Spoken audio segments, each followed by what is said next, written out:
Welcome to the world of event management. We've put together this video to help familiarize you with the equipment you'll be using, as well as how you'll want to set up your equipment come time for the event. We'll be covering 7 specific topics, and by the end, you'll be ready for event day. Starting with the general identification of your equipment, you will have 3 types of equipment. You'll have Pixellot gear, external gear, and marketing material. Your Pixellot gear will come in numbered cases. Each case comes standard with the camera. The camera itself has matching serial numbers on the case and device. Tripod plate on the bottom side, as well as a lens cloth and power cables.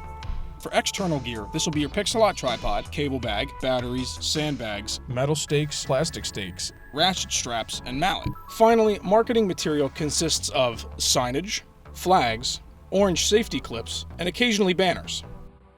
Now that we have looked over our equipment, we can start setup by grabbing the Pixellot tripod. You want to start by lining up on the family side of any field you operate on. An easy way to identify while no one's on the field is by where benches are not. Benches are reserved for coaches and players, so parents and other bystanders are going to align opposite to that. From there, you want to be 10 feet from the center of the out-of-bounds line. An easy way to do this without bringing measuring tape is by walking 10 paces heel to toe from that centered part of the line. Then, after loosening the knobs on the center pole of the tripod, 2 of the legs of the tripod should be facing towards you, with the middle leg towards the field. After being tightened and put into position, the tripods need to be secured.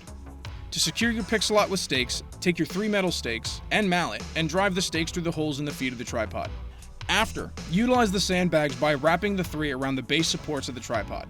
Securing these weights and stakes will be the first step in stabilizing your setup. You will be sent to your event with sandbags and/or ratchet straps with stakes. On grass fields, ratchet straps and stakes will be used predominant. On turf, stakes cannot be used. Additional stakes, ratchets, and sandbags may need to be used to further stabilize your setup.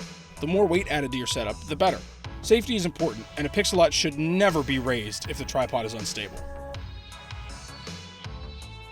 With your tripod set up and ready, grab your Pixellot case and unzip. Remove the tripod head from the Pixellot case and insert it into the top of the tripod. Then, tighten the screw to keep the head in place. Take the Pixellot, turn it on, and face the lens side towards the field, and you'll hear an audible click into place on top of the tripod. Even though your camera is latched to the top of your tripod, it's still not entirely secure. First, underneath the tripod head latch is a lock that will keep the tripod head from jostling loose during recording.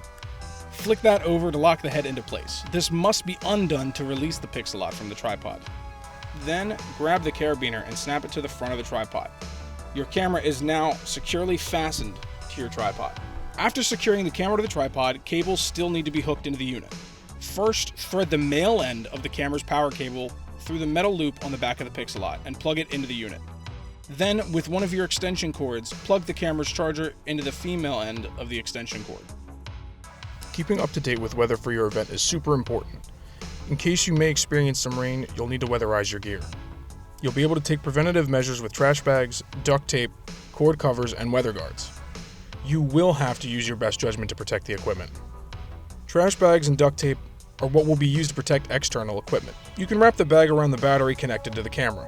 Seal the cable end with duct tape to prevent water from getting in. Just remember to poke a hole in the bag to allow airflow through. The battery will overheat if this isn't done. Then the extension cable connecting from the battery to the camera will be protected with the cord covers. Your Pixellot camera will be protected by a weather guard. To secure it firmly around the camera, use zip ties to wrap around and through the tripod plate on the bottom of the camera.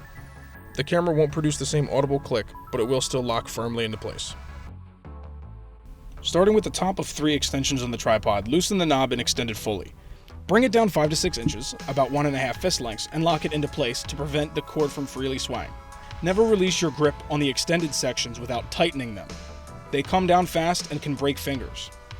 Then, wrap the camera's power cable around the rung before moving to the next. Do the same action to raise the second rung as you did the first. For the third, you only need to have it extended about halfway, and then you can lock the last rung. Plug the male end of the extension cord into your external battery. After connecting the camera to the extension to the battery, you'll need to power it on.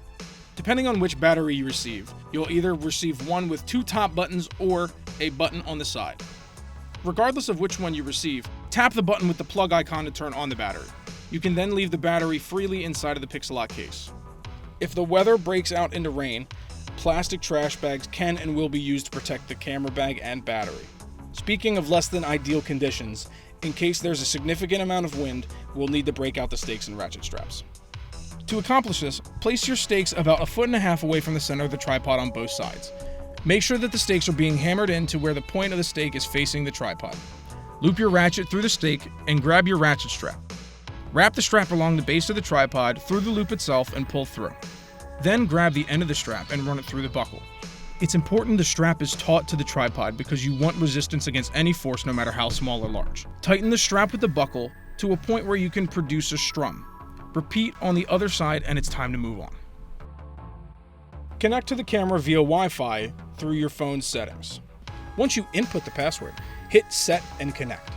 Once you're into the camera, you'll be able to tap the red button at the bottom of the screen. This will take you directly to the camera preview. Once you're there, you can tap the red button again and the recording will start. Once you've started recording, an easy way of keeping track of the games is by labeling. Easiest way to label the games is by day, followed by a hyphen, followed by the field, whether it's alphabetical or numeric, followed by the event. Once the recording of games starts, the only step is to place signage on or around your setups. Caution signs placed against the bottom of the tripod legs are held on with 2 orange clamps per sign. If the weather conditions are too rough to work around, don't bother with signage. Getting cameras stabilized and recording matters more. It's important to remember how you received your equipment. This is because when you go to break everything down from event day, you should be prepared to store it the same way it was received. Finally, make sure your equipment is charged and ready for game day. With all the information out of the way, it's time to turn knowledge into action. Best of luck out there.